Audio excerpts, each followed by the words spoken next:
So we're going to get that kicked off here, and we'll just start running. Let's see here. I've got one more. Make sure that's all working. Okay. So good afternoon and welcome to Software Consultants Year-End Preparation Webinar. Today we're going to be talking about payroll archiving. Payroll has been dear and near to my heart for many years, and also probably one of the most challenging things I've ever done as an accountant over the past 24 years. So just a few housekeeping items. We're recording today's demonstration and it will be forwarded to those who have registered but were unable to make today's webinar. Because we are recording, we're keeping everybody on mute during the presentation. There will not be a questions and answers section, but we will provide our contact information in case you do think of something that you need to ask us. So you'll make sure that we will make sure that you have our contact information. So let's go ahead and get started here.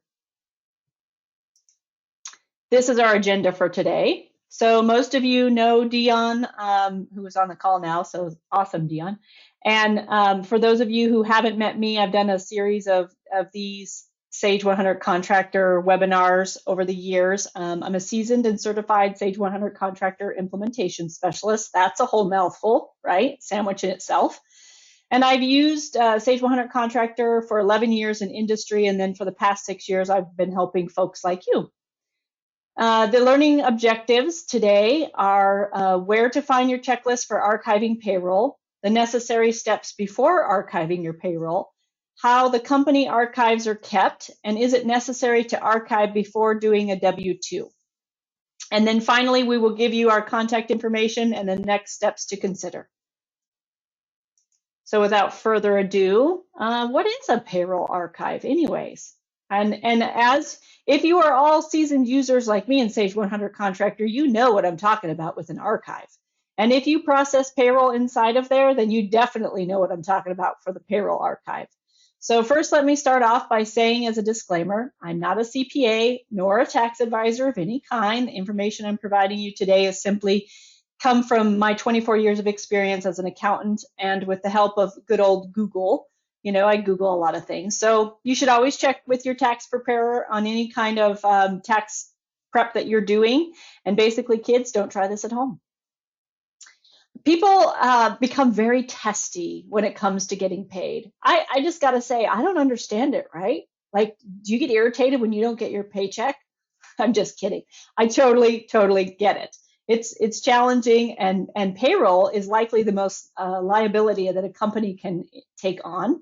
And did you know that if you're a person processing payroll, you can be held personally liable for that responsibility? So say if you have a tax mistake, they can come back to you, not just the company that you're preparing payroll for. You are personally liable for that tax mistake. So just keep in mind that payroll is one of the largest liabilities that companies face. And I would say it's even more of a liability than having inventory. Let's discuss what an archive is in Sage 100 Contractor. So I think of it as this way, and I feel that this is sort of appropriate for the time that we're in, meaning right before Christmas, for those of you who celebrate Christmas. So if you can imagine at Christmas time, and you're buying presents for your family, hopefully you're getting presents and buying presents. It's good to give and get. And if you can imagine just how you're packaging those presents. So maybe you have several presents that you bought your children and you want to put them all in one package and then tie a pretty bow on it, put it underneath the tree. Well, Sage 100 Contractor kind of does that with an archive. So it takes your year's data, and it'd be kind of nice to do this in reality, like take all your year's worth of stuff, package it up, put it in a nice little package with a bow on top, and set it away for later viewing. So if you think about archives as the way you do presents, then it kind of helps you visualize what Sage is doing internally to package up your data and put it for somewhere later to view. Okay, so the payroll archive is a little bit different than the GL archive. The GL archive means you're taking all of your company's data for 1 year at a time and you're packaging it up into this pretty present that I talked about. And the payroll GL is kept differently than the GL itself. So, you know, and you can keep them together. That is an option that we'll kind of discuss here in a little while, but you can keep them together, but they usually are kept separately.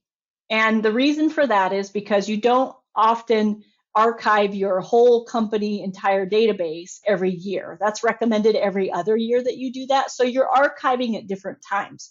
Whereas the payroll archive is required by Sage in order to process the next year's payroll. So you have to do that archiving process.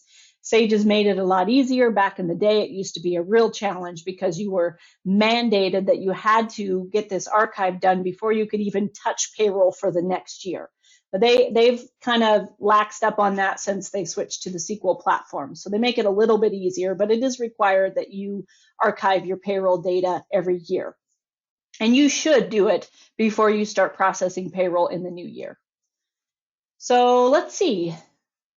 That's kind of the differences between the GL and the payroll archive. Okay, so my kids, which I have a few of them, but they always thought that the song, oh, somebody, Dion is saying that he can't see our PowerPoint. What? Oh, I apologize. Let's back up this bus for just a second. Let's see. Thank you, Dion. Okay, let's get down to business here. You're just seeing nothing. How funny. Okay, so I find this really, my kids find it really kind of creepy. You know, the song about he sees you when you're sleeping. They sometimes tell me they think that Santa's a stalker, which I find funny. But in another note, Sage does the same thing. You know, they have checklists for everything that you're doing inside a Sage 100 contractor. It's out on the knowledge base or the help file. You can find all that information, which is amazing. You know, just that you don't have to think about that. They even have weekly, monthly, quarterly, yearly checklists so that you can know what kind of tasks you're doing for those kinds of things. And I'll show you how to get to that here in just a second. So we can do that. We can pop over to Sage. Hopefully everybody can see my Sage. But on the Home and Resources icon up here, if you click on that, and if you just go into the Help Topics, which comes up down here, let's see if it'll populate today. So this help file within Sage 100 Contractor is so helpful. So if you come here and you just type in, let's see if we can get our checklists. So there's all sorts of different kinds of checklists that they prepare. And if you, you can even look up, I think, like daily routines, and there's checklists for things that you should be doing daily, monthly, yearly, like we discussed. But another way to get to, so you can go to the help topics and find what you need there. But another way is Home and Resources, Product Documents, and you can pop down to Year-End Guide. So this is maintained and updated by Sage yearly. So this came out January 2020, and I imagine in January 2021, we're also going to have a new guide up here. So it'll probably say, I don't know if they've updated the version, but they may have. So it will say January 2021. So this is a fantastic guide. When I worked in industry, I always printed it for myself because I like to check things off. It just feels good to do that. So when you're looking at this particular checklist, there's an introduction of like why you do it, what it is, all that kind of stuff. But if you scroll down, there will be, so this is closing payroll and verifying 1099 balances. So chapter 2 really talks about what is a payroll archive, when does it due, how do you do it, and if you keep scrolling, there will also be this great little just checklist. Yep, I did that. Yep, I did that. Yep, I did that. Yep, I did that. So it's just a really nice checklist that can be found on Sage's website. And again, how I got there was Home and Resources, Product Documents, Year-End Guide. That lives there all the time, so you can go and look at it at any point in time. Just to kind of give you a heads up there. So let's get back to our PowerPoint here, because I'm just thinking about Santa. I'm kind of going to do a little Christmas shopping today at lunch, so I'm excited. You perform the archive in the database administrator, just so you know. It used to be done inside a Sage 100 contractor, but they changed that years ago. So you go to your database administrator. Sometimes that's kept on the server. Sometimes that's kept on a local pseudo server, I like to call it. So kind of a fake server, just a computer that you guys have set up where all the workstations are pointing to that server. Or it might even be done on your regular old laptop, depending on where your licensed server exists for Sage. So the database administrator is a program outside of Sage 100 Contractor that you connect in the same fashion that you do connect to Sage 100 Contractor, but you're going to go in there and prepare your archives in that program. Two things to note about that is one, you have to have admin rights to do so. And the second piece is that everybody has to be logged out of the system. Not, they have to be logged out of every company in order for you to get exclusive access to archive a company. So just be on the awareness of that. Okay. So let's talk about, I can't personally say it's the final countdown without singing the song. So I thought it was really funny.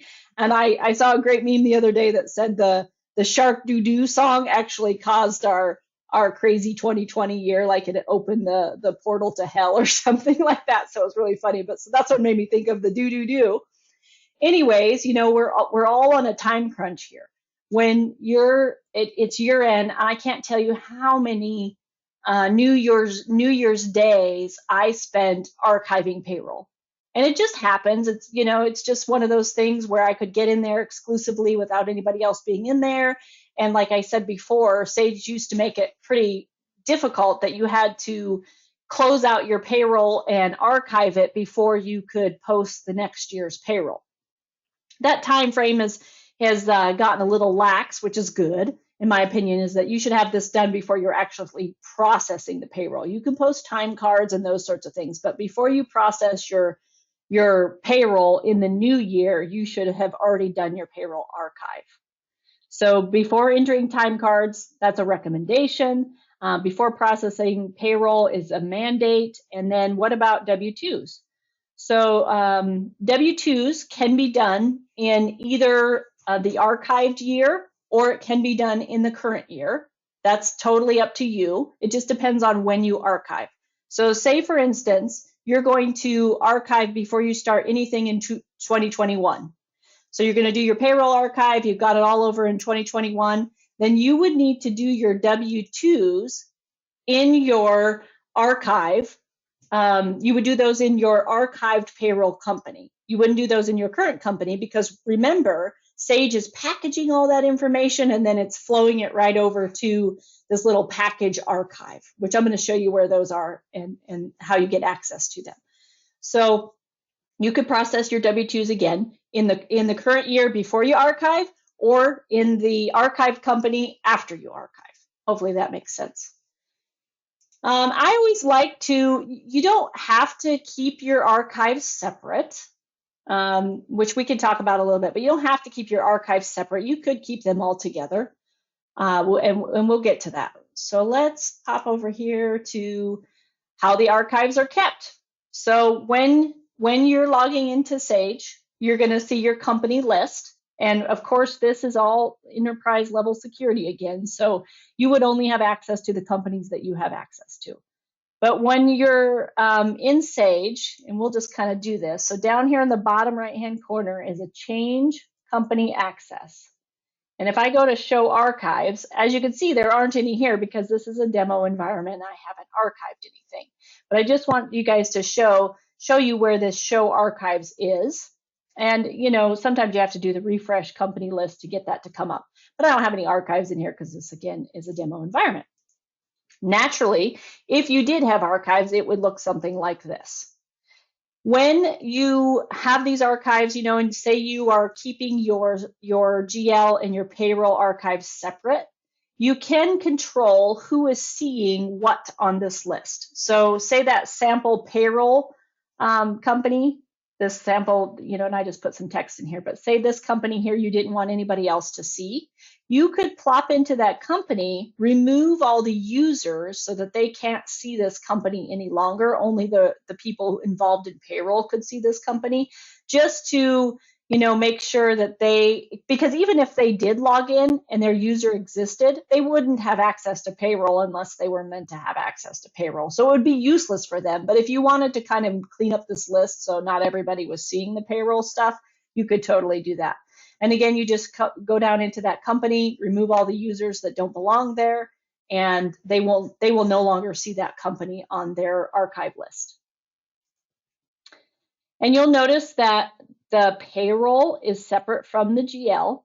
And it's usually you get to name it whatever it is that you want to name it when you archive a company. So I always recommend, putting your company name and then like payroll and then the year. The year is really the important piece to go, okay, what year am I looking for? Because when you think about it in the future and you need to go look up information in a past year, you're going to want to know what that year is. You're going to want to know what's in that present that Sage is packaged for you, right? So that's kind of important.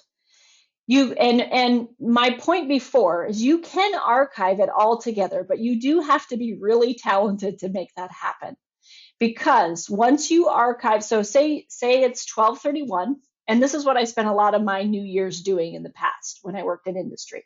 It's 12/31, and I am ready. I haven't made journal entries or anything for year-end adjustments, but I've made all my payroll transactions. I've got it all cleaned up. I'm ready to roll.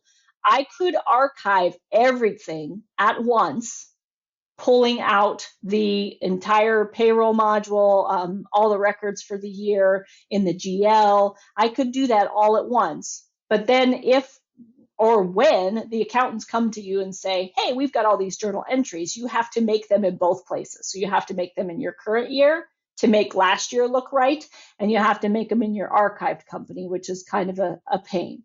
But you can keep them all in the same year. It's just sort of up to you. Some companies choose to do that because they're, dedicated to making all their transactions in here and doing it in a timely fashion, which I understand some companies just can't do that. So let's see, what's next?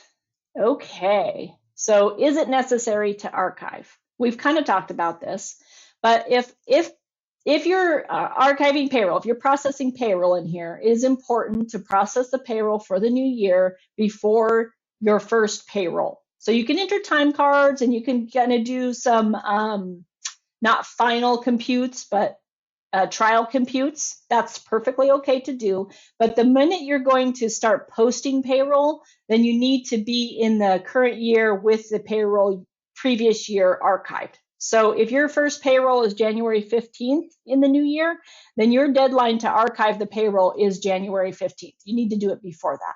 So hopefully that makes sense. When you archive payroll in Sage 100 Contractor, you're resetting the balances. So all your ACA records will be reset. That's also one of the purposes of why you need to archive. But note that it does not affect your accrued vacation, sick, and compensation times in the employee records that you choose to retain. So it's also a great time to clean up your act, right? When you go to archive payroll, just like when you're archiving your GL, you get to decide which employees you're going to remove from the current year and the current database, and which ones you're going to archive. So if you have a lot of turnover, you're a general contractor that has 1 million employees that come and go during the summer months and your busy season, you can easily deactivate those guys so that they are not showing up in your current year. Just kind of helps you keep your data clean, which is really important, because if you have dirty data, then you're going to be slowed down quite a bit at some point in time. It is just a giant database after all, so you got to make sure that you're keeping your stuff clean. It's important. Again, by archiving your GL, which is recommended every other year, it's packaging your company in a nice little data package present to open later. It does not mean that your data disappears. I know that freaks people out. They're like, oh, but my data is going to disappear, and I'm worried that I'm not going to be able to see it. That's not true. But what you have to do is remember that you archived that year. So you need to go to the archives and look at year by year by year by year. That's what's important to remember. Your data does not disappear. It's just cleaned up, packaged in a little present, and put in the archives with a nice bow on it. So if you can imagine, the Christmas analogy, then you can imagine archiving inside of Sage 100 Contractor. So it's not it's not mandatory for your GL, but it is recommended that you do that every other year. And it can be a timely process, just so you are aware. If you have lots and lots of employees, your payroll archiving could take up to 8 hours to package up. So, and then I've had databases where they're doing a year, they've never archived before, but they have 40,000 parts in their inventory. So you can imagine, if you look at this picture, you can imagine all the little subfolders inside of that need to be cleaned up and packaged and, tied down. So it takes a lot longer. But that company that I'm speaking of, took 15 hours to process the data, package it up, put a nice little bow on it. So just keep in mind that it does take a while, and everybody has to be logged out of the system when you're doing this, which means that's why I always did it on New Year's Day, because nobody's going to work on New Year's Day, right? And I could just do whatever I wanted to, take all day. It didn't matter. I always in my office would put on a Christmas movie, just to kind of break the monotony of, okay, I got to sit here and babysit this archive process because, Sage is taking forever to package things up. It's kind of a terrible Santa, right? He doesn't package things nicely and get it there by midnight on Christmas Eve. So just be aware that it can take a while. And sometimes you run into errors. I've run into errors where it says, we did not process, or we did not archive your company data because such and such and such and such. And sometimes you have to get Sage involved in those cases, and they have to go in the back door and do some data records cleanup and make everything nice and clean for you. So sometimes you have to get Sage involved in that. I haven't seen it very often, but it especially has something to do with inventory. Inventory is always just a beast, right? And if you have a payroll and you have 1 million employees and you're trying to process payroll for all these employees, Sage does a fantastic job of doing payroll, and I love their processing inside of here, but sometimes it can take a while just to package up all those little bits and pieces and put it in a present. So that's kind of payroll archiving in a nutshell. Let's talk about what's next. So next week, we're going to talk about archiving your company data, and I'm going to give you some tips and tricks on how to make sure that your data is clean before you attempt this. And we will cover a job closeout procedure in that seminar or webinar, so that you guys can kind of see that there is a job closeout procedure inside of Sage. And it's, and I've got a nice outline that we'll discuss, just to say these are the things that you should be looking for in order to close out your jobs, in order to package them up and put them in your archive if you are archiving your company appropriately. And then finally, in January, we're going to talk about W-2s. Those are always fun, and everybody gets so stressed out about the W-2s. But if you're putting your data in correctly inside of Sage 100 Contractor, then everything else should just be a piece of cake for you. It's just a matter of keeping your data clean and garbage in, garbage out. So if you're putting garbage in there, guess what? You're going to get garbage back out. So I hope everybody got what they needed out of this webinar. It's been a pleasure. We like to keep them short and sweet so that we're not taking up everybody's time. And here is Dion's contact information. So if you have any questions, I'm positive that you all know Dion, but if you have any questions or concerns, please feel free to reach out to him, and then he'll include me when it's necessary. So happy Friday, everybody. You got this, and everything will be okay. Signing off. Take care.